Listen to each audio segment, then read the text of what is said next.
at the dig site. We're just finishing up, and Susan comes up. And she opens her hand. She's got 2 pieces of bone, only about this big. And I says, "Is there more of it?" She said, "There's a lot more." I believe that the tail's going that way and the skull is going this way, but we're just going to have to dig it up and see. And I looked at it, and I looked at him. I said, "Is that T-Rex?" He said, "Yes, and I think it's all here." I'm absolutely certain this is going to be the best thing we ever found, and it's going to be a complete T-Rex. In your lifetime, you don't hope to find something that good, but we did.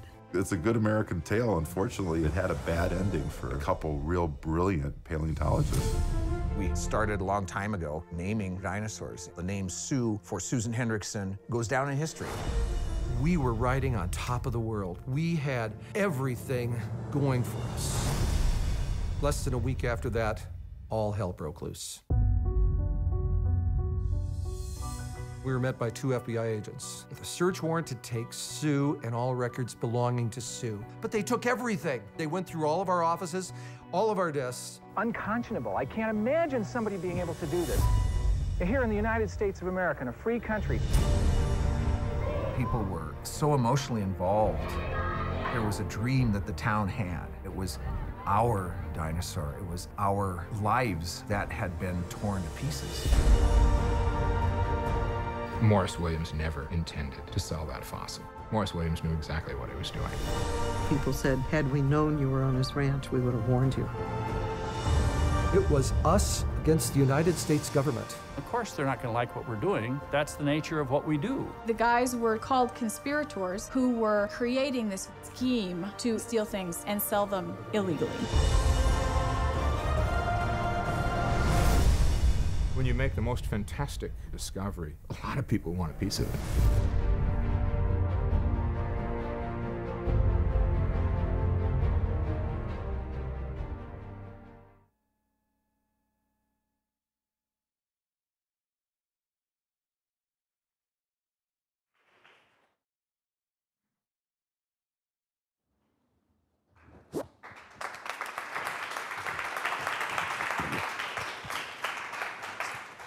So, hello everyone.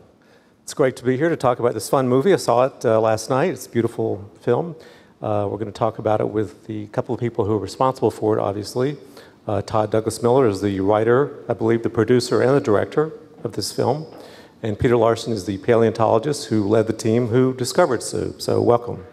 Thank you. Thanks for having us. So, this is a fascinating story, obviously. It's also kind of a heartbreaking story, as the trailer makes clear, because this incredible fossil that you found in 1990, I guess at the time, maybe it still is, the most complete and the biggest Tyrannosaurus rex fossil ever was taken away from you, which seems pretty bad. But to make matters worse, you wind up spending 18 months in federal prison. So I think I know the answer to this question, but let me ask it anyway. And the film does a good job of portraying this, but what does it feel like to go from making one of the greatest, or being part of one of the greatest paleontological finds of all time, to being locked in a federal prison? Well, it was kind of a somewhat of a difficult journey, but I had so much support from family and friends and all the people in this wonderful town who, as you noticed, were protesting. And the seizure itself took 3 days. And on the first day, already there were kids starting to line up with signs, and when you see that part of the movie, it makes me cry every time seeing those kids, you know, shouting, "Save our Sue, save our Sue, shame on you, shame on you," and without that support, it would have been very, very difficult. But because of that, it was you know, very, you know, good from one end to the other. So let me ask you a question. So how did you come to the story? How did you first hear about this story and get involved, and how the film come to be? I had read Peter's book, Rex Appeal, which talked not only about the events in the film, but also the science behind Tyrannosaurus Rex. And I was instantly hooked. And I met Peter. We were actually kind of working on another film that dealt more with paleontology in a general sense, more of an art film. And once I met Peter, and I had finished the book, and I went to the town of Hill City in South Dakota and just had an amazing couple of days there. And you know, Peter's a very honest guy, and he's very open. So unlike a lot of places that we were traveling to, he gave us full access, you know, and gave us a personal tour into collections and different parts of the museum that are generally off limits in other, you know, bigger places. So I think I optioned the book. I gave him kind of my, you know, elevator pitch and what we wanted to do, which was like really terrible. I was like, you know, it's love-hate relationship. It's going to take years. We don't have any money, and it's going to be, you know, terrible. But you know, we'll do it justice. You know, we'll work really hard. And luckily, he said yes, and did it all in a handshake the next morning. And you know, 3 years later, here we are. Yeah, the story is so intricate and so many twists and turns, it seems almost unbelievable, but I guess that means it's got to be true. So take us back to the 1990, you're in South Dakota, you're leading a team that's looking around for fossils, and take us back to that day and tell us what that was like. What happened? Well, it started off kind of a strange morning with the fog and stuff, and we ended up trying to get into our 1975 Suburban to go out to a Triceratops site where we were digging, and we had an almost flat tire and a flat tire as a spare and a broken tire pump, and we ended up having to go into town because we didn't have another vehicle out there. And so there were 3 of us out there. There was actually 4 of us. My son Matt, who's now working with us, Susan Hendrickson. Getting confused. Important name to get. So many women. So. Anyway, just strange. I've been married 4 times, so you have to excuse me. He's best friends with all of them. And your ex-wife. They realized they married a 10-year-old. So. Anyway, so there was Susan and Terry Wentz, who plays a big part in the film too, and my son Matt and I. And so we decided to go into town, but Susan went off looking, and when we got to the Triceratops after getting the tire fixed and things, she brought me 2 pieces of bone. And they were the inside of T-Rex vertebrae, and I just knew that this was fantastic. And we ran over to the site and said, "This is it." You know, never would have imagined ever being involved in something like this, where this is but I knew it was going to be all there. Just knew somewhere deep in my soul, and we dug it, and just one of the most fantastic times that anyone could possibly have. I mean, I'm so lucky to be involved with this wonderful, wonderful dinosaur. So in the film, it's dramatic. It's kind of embedded, half emerging from the side of not really a cliff, but an embankment, I guess. And it took weeks to dig out, right? The entire excavation, from the time we put the pick into the ground until the time we drove away, was 17 days. So, and when you see the dig, it's a pretty good accomplishment. No, it was shocking to see with pickaxes doing this very difficult work. But so obviously this is a big dinosaur, much more complete than a lot of the other T-Rex fossils that have been found. What do we know about this dinosaur? How big? How he or she? I guess do we know the gender of this dinosaur or sex of the dinosaur? We actually know, or at least are reasonably sure that we know the sex of this dinosaur. And Sue turns out to be a she. When I named it after Susan Hendrickson, in honor of the contribution of this wonderful amateur collector. But it would have been okay whether it would have been a boy or a girl, because of course there's the Johnny Cash song, "A Boy Named Sue." But so we can actually tell the difference in the sex of a dinosaur, particularly Tyrannosaurus rex. Some of the other ones are a little bit more difficult. We haven't got enough material, but we actually are able to determine that it's a she. So, and what do we know about her? How she lived, how she died, how old, what she ate, everything else. But just quickly, what do we know about this dinosaur? We know that she was a minimum of 28 years old when she died. That may have been her age, but she also could have stopped growing, and that could have been a minimum age. We know that it looks to me as if the side of her face was literally ripped off by the bite of another Tyrannosaurus rex. We know that she had a very hard life. They were active predators, not just going for the easy carrion, although they wouldn't pass up a free meal. But there's so many healed injuries in her body that we know that they were active predators, and tons more stuff. So again, not to recapitulate the whole story, but basically you wrote out a check for $5,000 to the man who owned the land, or you thought had clear... He did own the land. He owned the land, but it was complicated. Everything in the story is complicated. So you carted off to your facility. You start preparing it, cleaning it, and then one day you think, oh, everything's great, right? You've been part of this incredible discovery, and then everything goes bad one day when you have some unexpected visitors, right? Tell us about what happened on that day. So we donated her to the nonprofit entity, Black Hills Museum of Natural History. We spent 21 months working on this dinosaur, trying to free her from the rocks. And I woke up one morning to the rap on my door, and one of the gals came over, who's actually in the film, Lynn, and she said, this place is surrounded with FBI. And I came out, and there's 35 FBI agents, the National Guard, sheriff's officers, and people from the Bureau of Indian Affairs, from the Department of Interior, and from the Forest Service. And it was like this madhouse of all of a sudden, here's these uniformed people and people with guns, and they demanded that we surrender this 10 tons of dinosaur that was somehow secreted away in our building that had been visited by more than 2,000 people in the 21 months that we had her, and it was just very shocking. But we went into a mode to help them get the dinosaur ready to move because we didn't want to damage her. And someone in the movie, I don't know if it was your ex-wife in the movie, who was a journalist who came to the story to write about it, and you wound up in a relationship with her. It may have been her, talked about how you love this dinosaur. And everyone in the film is very emotional about this. What explains that incredible love attachment to something that's been dead for tens of millions of years? Well, as we were digging her, we would come upon her left leg, which was injured and had started to heal, but then it had what was clearly a bacterial infection that caused this very unusual growth on the outside of the femur. We saw healed and broken ribs. We saw that what had happened to the side of her face. She became a living entity, and I think not just to me, but other people who saw her as something that was living, not just something, this pile of bones. It wasn't a pile of bones anymore. This was something, a very special pile of bones, but it was also something that was once alive, and she became alive again to me in many ways, because each of those healed injuries was almost like a snapshot of something in her life. And I knew that there were so many more stories that she was going to tell. And I mean, you know, I still, she's my first love and my best love. And you know. No divorce, well, there was a divorce, I guess. Sorry? There was a divorce, I guess, actually, with the. So what about you, Todd?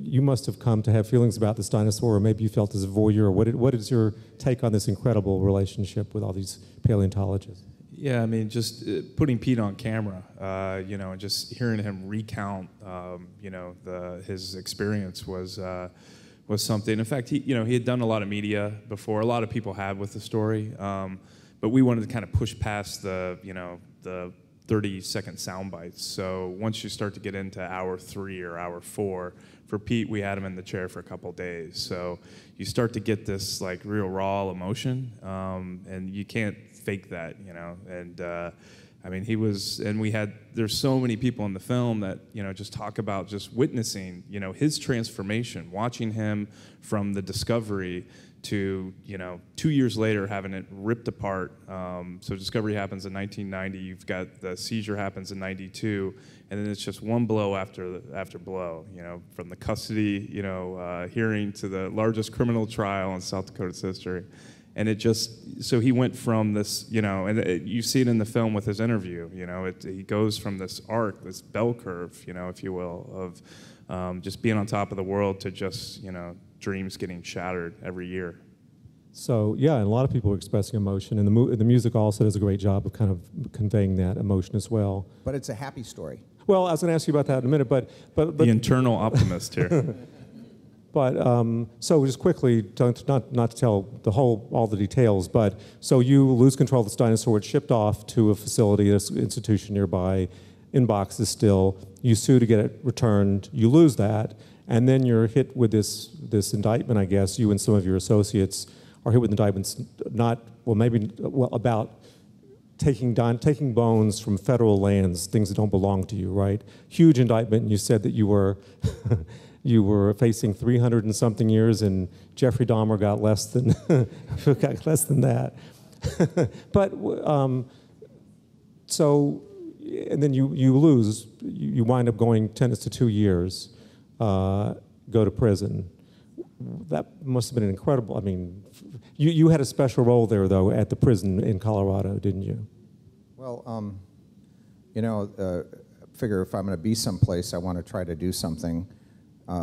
If you can sit around and feel sorry for yourself, or you can do something that is going to help somebody else, and maybe that's going to help you. Almost certainly it's going to help you too. And so I received, this isn't in the movie how this happened, but I received a visit from the other federal judge while I was there, not the one who threw me in the slammer, but the other federal judge who I had babysit for his son, who's now a magistrate and going to be a judge himself.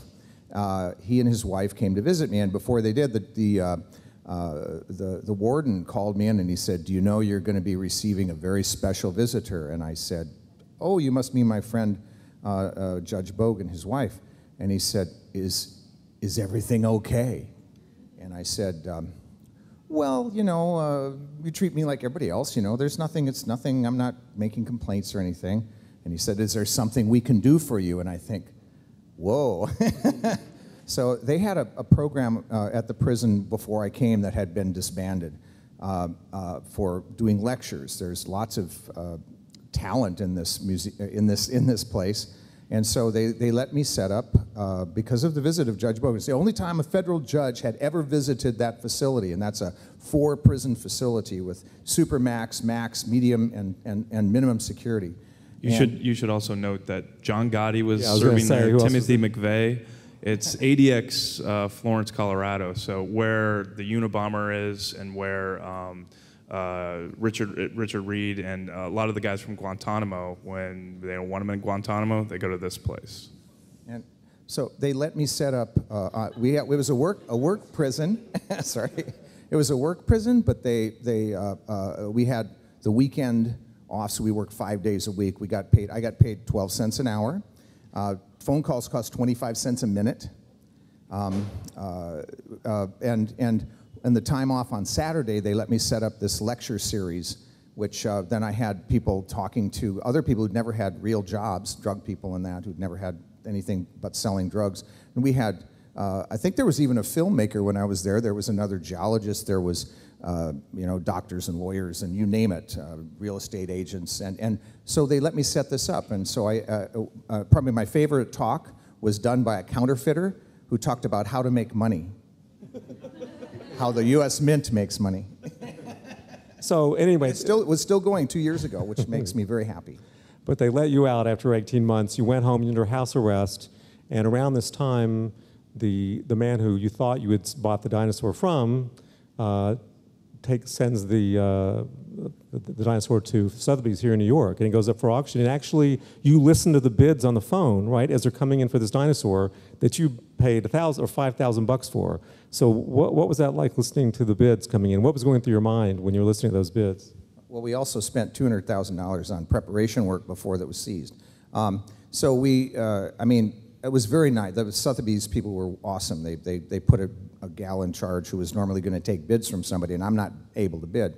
But we had actually someone there who was bidding on the dinosaur for us, and in the end, she sold for way more money than anybody ever thought. And I thought at the end, well, you know, that's a statement as to how good the work that my people did on this dinosaur, that it became worth that much, and how important she was to science, and how important she is to, you know, to people everywhere. So what was the winning bid? I don't think we want to say. We're not going to spoil it. Don't want to spoil it. We're going to give away the whole movie. Don't want to give it all away. Well, it was a lot of money, I can tell you that. But it's clear who gave the winning bid. Do we want to give that away too? Maybe we should wait with that too. Okay. Well, you have to see the movie to see what that's about. But in any case, the dinosaur is now ensconced at a reputable museum. Yep, she's on exhibit, and I have visitation rights. I get to go see her, and the people there are awesome. So it's been what, 15 years? How long has it been since the dinosaur was sold or gone on display? The dinosaur was sold in 1997, and she was put on display in 2000. So after all this time, she's been looked at by a lot of paleontologists. So what have we learned about dinosaurs or about T-Rex that we didn't know before? What specifically have we learned? How much time do you have? Well, we can actually sex Tyrannosaurus Rex.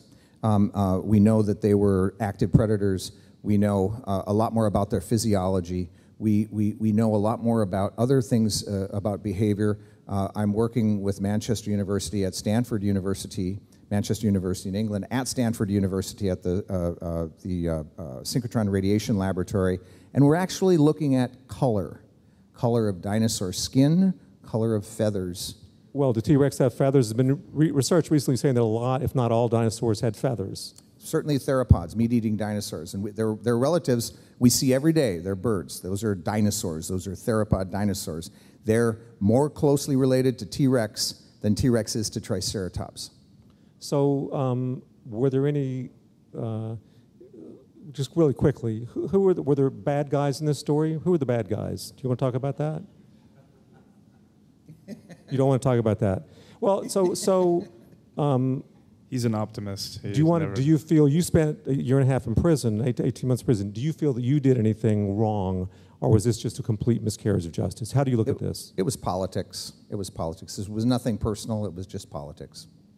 So, is this a happy story? You sound like you think it's a happy story. I think it ends pretty positively, don't you? I mean, everything that's happened to Pete, I mean, I've never seen anyone go through this much stuff. I mean, to go to a federal prison and just, really take, have lemons thrown at you and make lemonade out of it just shows his character. And, and kind of and science is always first and education with him. And he's so passionate about what he does. So, I mean, from a filmmaking standpoint, that's, it's great to see him get his due. He deserves it. Well, what about you? What's the takeaway message for you from this whole story? I mean, did you find it inspiring? I mean, you must have found it inspiring to want to tackle this story in a film. Yeah, I mean, I've never met anybody like him. He's completely unique in his, can-do attitude. If somebody from the audience was like, hey, can you find me a dinosaur on Mars? He'd be like, of course we can. We'll get it done. Don't worry about it. And he just never says no to anything, and he just keeps trudging forward in this unrelenting way. And it's you could see it when you visit the Black Hills Institute in South Dakota. I highly encourage everyone to go to the Black Hills if you've never been there. It was my first time 3 years ago, and it's amazing. And he's so, his passion is contagious to everyone around him. And to promote science in that way is just, it's really awe-inspiring to see. So, Pete, what about you? What's the takeaway from this story? Looking back now from this perspective, what is the lesson, if any, that you feel you learned from this whole experience, or you take from it? I think that everybody at one time or another suffers adversity, and you can always find somebody who's way worse off than you are. It was important to me through this whole thing to pay attention to all the good things, all the wonderful things that were happening at the same time as the kind of crappy stuff was going on. And then to try, when you're, to try to, I guess, get outside of yourself and try to do things, especially if you can do something for somebody else. If you can talk to a kid about dinosaurs, I mean, how wonderful is that, to be able to do that? I mean, there's other people who know things that can talk about their subjects too. But, just pay attention to this wonderful stuff that's going on and get over yourself. Okay. Well, with that, let's open up to questions. Does anybody have a question they want to ask for Peter or Todd? Oh. This might sound kind of silly, but what was the reaction to some of the inmates that you were in with? Like, did they think it was almost ridiculous why you were in prison for something that is so academic-based? Pretty much that's it. Yeah, I was very fortunate in that the people there were really understanding of the situation. There had been so much publicity about it.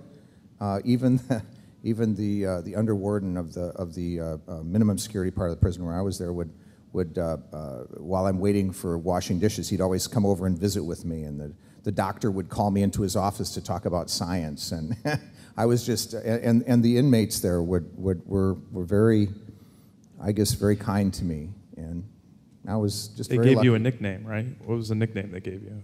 Didn't they call you? I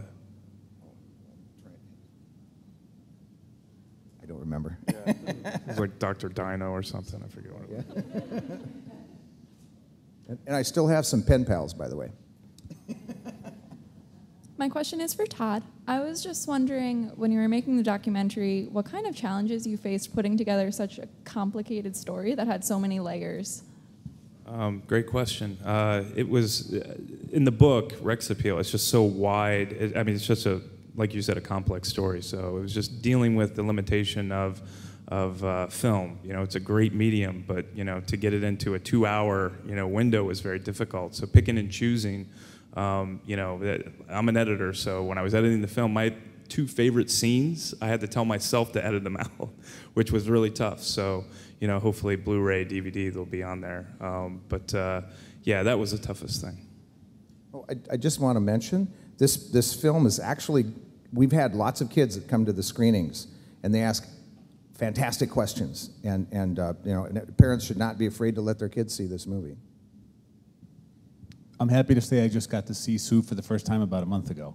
But I think I actually saw a copy of Sue. I wonder if you could comment on that without giving away part of the end of the story. Well, there are 2 casts or reproductions of Sue skeletons that have been on tour off and on since she was first revealed at the museum. And it's great because she's, what an ambassador for science. Here's this wonderful dinosaur that gets to travel around, and kids from all over the world get to see her. I mean, it doesn't get better than that. Hi, Dr. Larson. I wanted to ask, you talked a lot about education and how important that is, and talking to the kids, and how politics played some part in your ordeal. And I'm just wondering, since the creationist movement has taken a hold, and anti-Darwinism, and the Earth is only 6,000 years old, and these kinds of ideas have really gotten a foothold. They've changed textbooks. They've, affect what is taught in schools. And I'm just wondering if that has at all affected you, since what you do is kind of against that, and has that affected you at all? That's an excellent point, excellent question. There are people who believe the Earth is 6,000 years old. They're quite frankly wrong. And to promote that as a fact, or as somehow equal to the theory of evolution, is very bad for science. It's very bad for education. It's very bad for our planet, because some of these people, then following that reasoning, think we're here, this is our domain, we can do what we want with this world, and anyway, it's going to end soon anyway, so let's just use everything up, let's screw up the planet in whatever way we can, because it was given to us by some higher being. It's one of the most serious problems facing our society today. We have to understand that this planet is here for all the beings who live on this planet. We are, if we proceed in the way we're going, are going to cause at least our own extinction, let alone the extinction of a lot of other plants and animals and things that have just as much right to be here as we do. And it's something that we just have to try to support those people who are trying to fight this very grave thing, which, it's not just against science, it's against education, it's against knowledge, it's against our planet, and it's fine. I'll support the beliefs of anybody who believes in God. They can believe whatever they want, but please don't tell people things that are not true. Here's a question for both of you. How do you feel Hollywood has portrayed the field of paleontology? Okay, good or bad? I used to think one of the statements in our book was that Jurassic Park is a lie because you don't go out there and just brush the things off this beautifully articulated dinosaur. Well, it actually turns out that I was wrong, that sometimes you do. We just collected our 10th T-Rex specimen, and it was in the most wonderful loose sand. We literally went out and could brush the sand away from the fossil. I think Hollywood perhaps portrays it as being a lot easier than it is. It's a lot more work. We don't find complete specimens very often. But the movies like Jurassic Park movies have been so wonderful because for the first time you can really see what these animals must have been like. Now, Hopefully they're going to put feathers on them sometime soon, the meat eaters and things. But I think that it's really done a lot to enhance people's awareness of, here's this whole group of animals that were alive. And it also shows the age of the Earth. The Earth is not 6,000 years old. It's 4.5 billion years. Get over it. I think we have time for one more question. Hi, Peter. You just said you found the 10th T-Rex, you said? So what are you doing now, post all the craziness that this documentary has revealed? Are you obviously you're still excavating. What else is going on? I just got back from the field on Saturday night and flew to Chicago for another screening, and then flew here. When we're done here, we go to LA, but then back to the field again. We're also working with a group at Manchester University I mentioned before, working on some really cool science things, actually mapping the chemistry of fossils, over surfaces of fossils. And in order to understand what that means, we're mapping the chemistry over little dead animals and plants that we freeze dry and cut up and map the chemistry over them too. Using X-ray fluorescence techniques. Probably most people don't know what that means, but we can actually know what the elements are over the surfaces of that fossil. It helps us to understand color. It helps us to understand the chemistry of life. I'm involved in something that's pretty cool. I'm one of the luckiest people in the world to be able to look at things in ways that people have not been able to look at them before, just by happening to know the right people. And tell us about where we can see this film. What's going on with the release quickly?